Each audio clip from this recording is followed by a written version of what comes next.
Hi, welcome to Love at First Write. This is our second edition.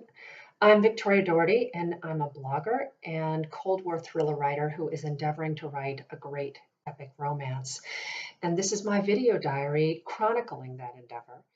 But we're going to talk about more than writing and how to write a great romance. We are also going to talk about great romances, both fictional ones and real life ones that perhaps inspire the fictional ones and um,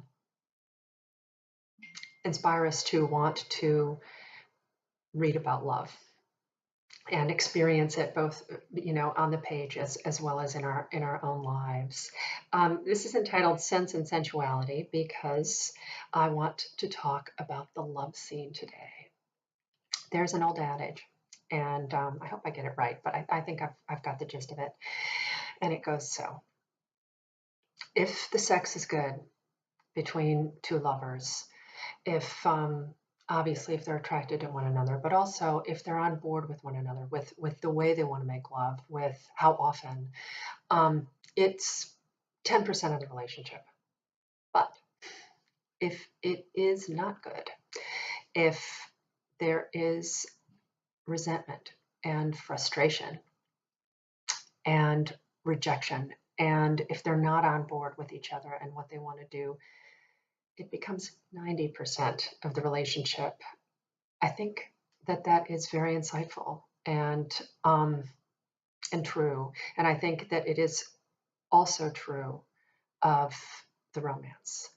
I think that getting the love scene right, particularly the first love scene, since it sets the stage, so to speak. But you have to get every love scene right in a romance. But it is so crucial to get every element to fall in line, because you have been leading the reader to this point. You have been bringing them, bringing both the reader and these lovers to a point of intimacy, which will change everything. It will change the way they relate. There may be plot points involved, and it is incredibly easy to stumble and to get that wrong. And I think that it's crucial. One of the first things that a writer has to do is decide what kind of love scene it's going to be. I mean, is it going to be a sensual love scene or a sexual love scene or some combination thereof? I myself, in my book, have chosen not to do overt sex.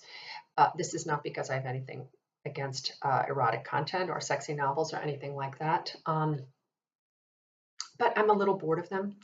I feel like it's come to a point where I think authors and perhaps publishers feel that this is what an audience expects, and so there's always the moaning and the groaning and the dutiful grinding, and then they have to keep dialing up the action like it's a Hollywood thriller, with the fetishes and the gizmos and the come hither outfits and all of this that it can be interesting, but can also very easily take away from the love story and take us out of the love story, and perhaps not ring true for the lovers who we are following.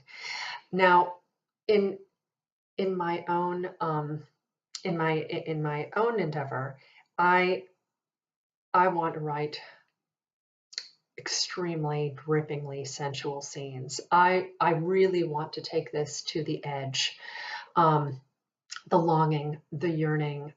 Um, I want the reader's heart to be pounding. I want them to have to actually put the book down when they finish the scene and take a breath. And I want to feel that way as I'm writing it. I think it's crucial to feel that way as you're writing it. If you don't, your reader perhaps won't.